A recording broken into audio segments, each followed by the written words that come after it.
In the previous video, we talked about sampling as a first stage of analog to digital conversion, or a first stage of converting the signal from being continuous time to discrete time.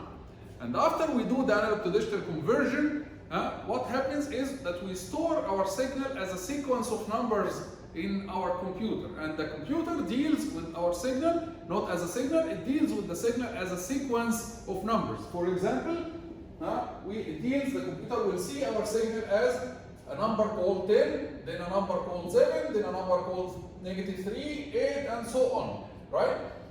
That's why here we can introduce a new notation to differentiate our discrete time signals from the continuous time signals. We need to introduce a new notation. For example, our discrete time function here, we are going to use this notation with a square brackets to represent the discrete time function, where f of n here, f is the discrete time function, square brackets, once you see them, you understand that we are talking about a discrete time function. N here is the index or the number of the sample, which sample you are talking about. So n here, it's not time, it's the sample number, okay? Where you can say that f of n, sample number n in the discrete time function, it is equal to, in the continuous time function, f of nt, sample, f of nts, sample number n in the continuous time function. So when you sample your continuous time function, sample number n, it's written here as f, then square brackets n. So this is how we denote our discrete time function, okay? Don't do the mistake and say that f of n equals f of n. No, this is wrong. This is wrong. F of n here is sample number n, which is equivalent, or its value is the same as the value of the continuous time signal at nts. At nts, sample number n in the continuous time signal, it occurs at nts, at time nts. So this is the notation that we are going to use to represent our discrete time functions, okay? And since in discrete time, the operations that we used to use in the continuous time will not be valid. For example, integration. We used to do integration in the continuous time, right? But in discrete time, we don't have something called integration, but we have something called summation, right? Differentiation. In the continuous time, we used to do differentiation. In the discrete time, we don't have anything called differentiation. You cannot differentiate a discrete time signal, right? But we have something called difference. So differential equations that we used to use in the continuous time will become something called difference equation. Instead of differential equation, we'll have difference equation. That's why we'll have to define new definitions, whether for the operations or for the functions that we learned in the continuous time. For example, the unit step and the delta functions will have new definitions. The unit step in the discrete time, for example, you'll find that it looks like this. The unit step, it looks like this. We don't have continuous time, we have discrete time. So the unit step will be defined as a function that has all the samples to be 1, or the sequence of numbers be 1 starting from 0. Before 0, it's 0. Okay, so for 1, 2, 3, for n equals 1, 2, 3, 4, where a, again, n is the number of the sample. N is the index of the sample, right? So this is the definition of the unit step, u of n. See the difference between the unit step in the discrete time and the unit step in the continuous time. The unit step in the continuous time, we used to write it with round brackets, right? T, u of t, and it used to be continuous. Here, the definition, the new definition of the unit step in the discrete time, we use square brackets to indicate that this is a discrete time. That's why I said we are going to use new notation, okay? And it appears as discrete time unit step. So the unit step, u of n, the discrete time unit step, is defined to be 1 for n greater than or equal 0, and 0 for n less than 0. This is the definition of the discrete time unit step.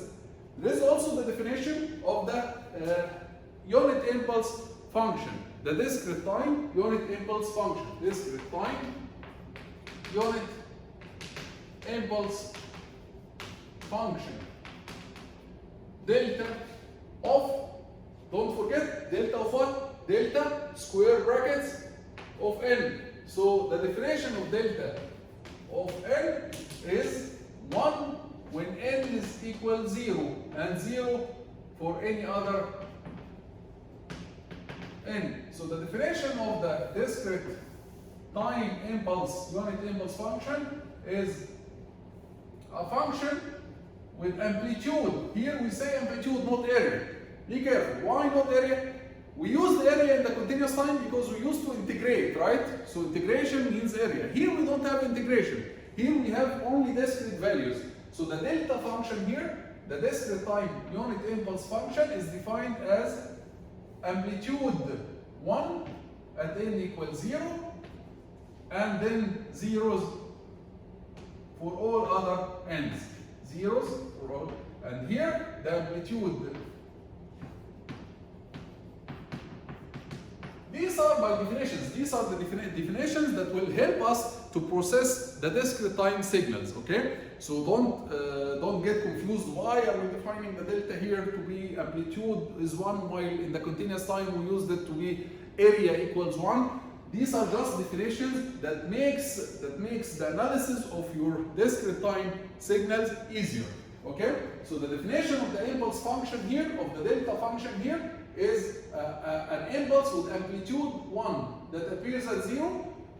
The unit step, it's a sequence of impulses with amplitude 1 that starts from 0 to infinity. And then we have all the time transformations and amplitude transformations that we learned in the continuous time. They are applicable exactly here. For example, let's solve some examples. For example, if I ask you to plot delta n minus 2, so example,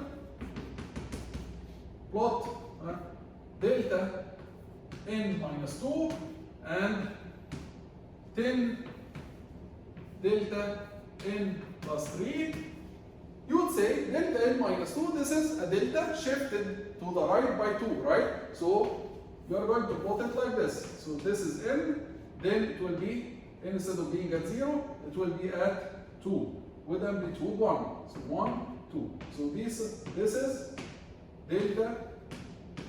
delta of n minus 2. What about 10 delta n plus 3? This is a delta shifted to the left by 3. So it will appear at negative 3. So this delta will appear at negative 3 and its amplitude is 10. Its amplitude is 10. So we represent the discrete time functions by a vertical line with a dot at the end, and this dot represents the end of the vertical line and with an amplitude 10. So this is delta shifted left, this is 10 delta n plus 3. Let's take some other examples.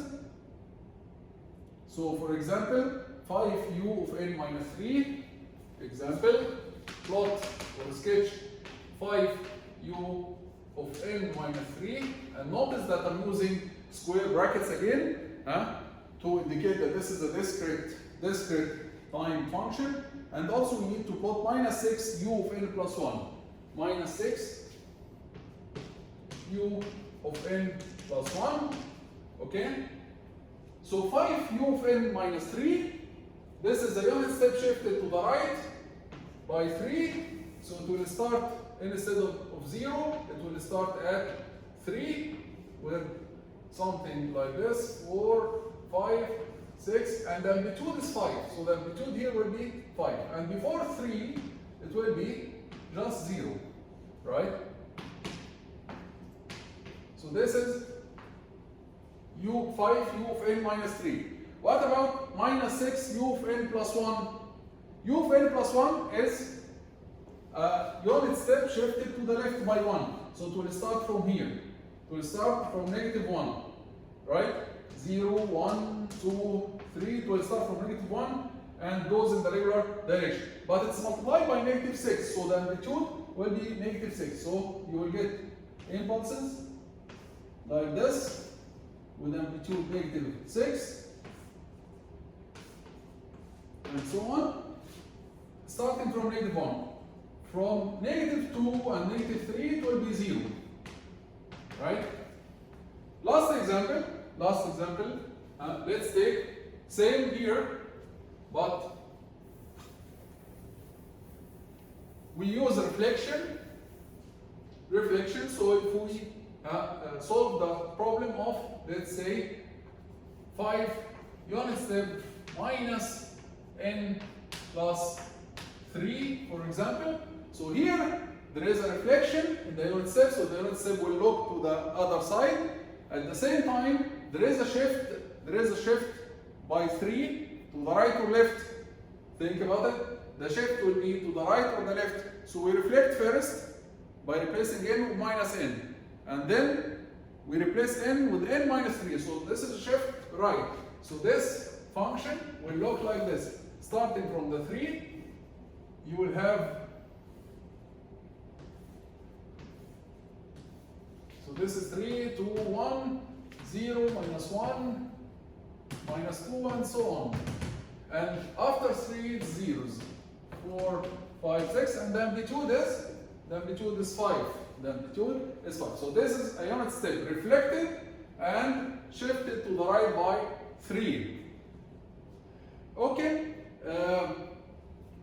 The only tricky thing in that transformation is the scaling. When we do scaling, maybe scaling is a little bit tricky. Why is that? Because if we consider a signal, let's take a signal that looks like this.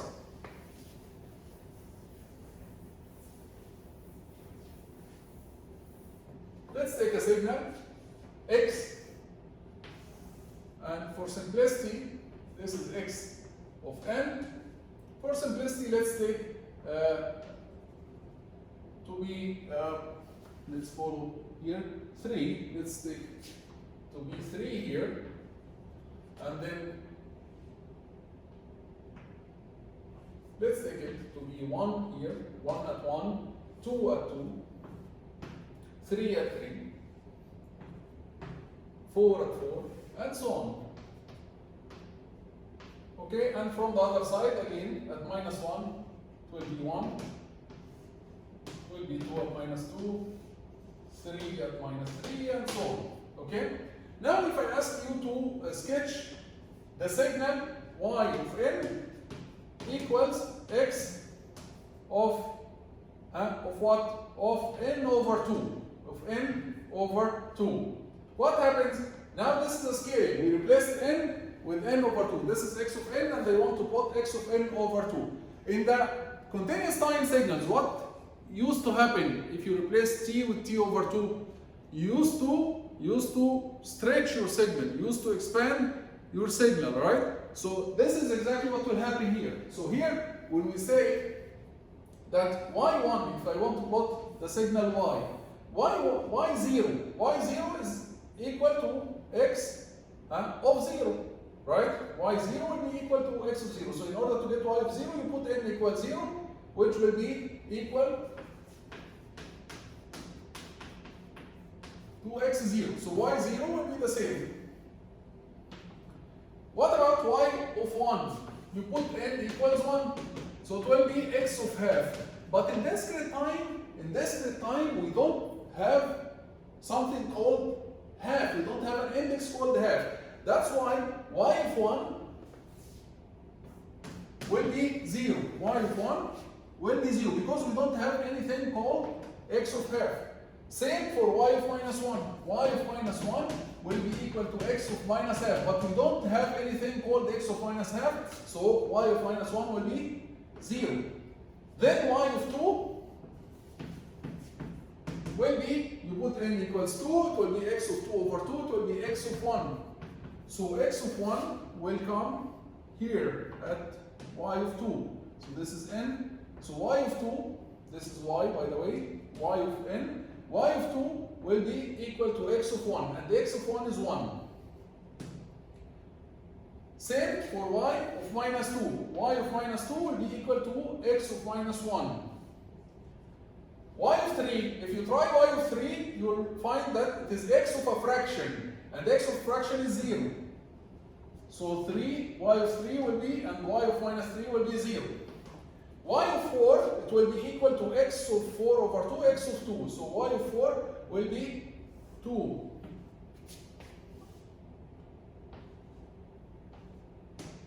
So as you see here, what happens? What happened is that you are expanding this signal. You are doing scaling, you are expanding this signal. But when you expand this signal, there will be samples in the middle. These samples will be zeros. So this is what happens when you expand the discrete time signal. Because there is nothing called x of half, x of 3 over 2, then you put them zeros here. And the opposite, if I ask you to plot y of n equals x of 2n, what happens?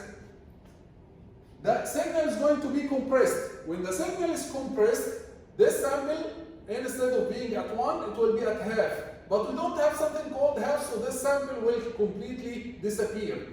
This sample, instead of being at 2, it will become at 1. And this sample will disappear because it will become at a fraction. This sample will become at 2. So let's try to plot it. What happens is, this is y of n, y of 0 will stay 0, which is 3.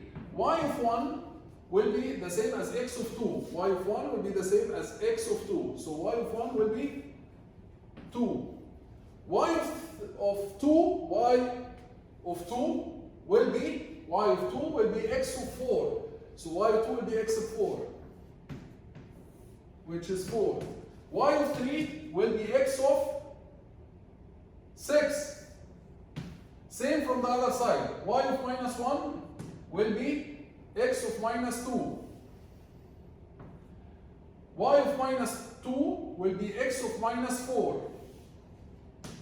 Y of minus 3 will be x of minus 6.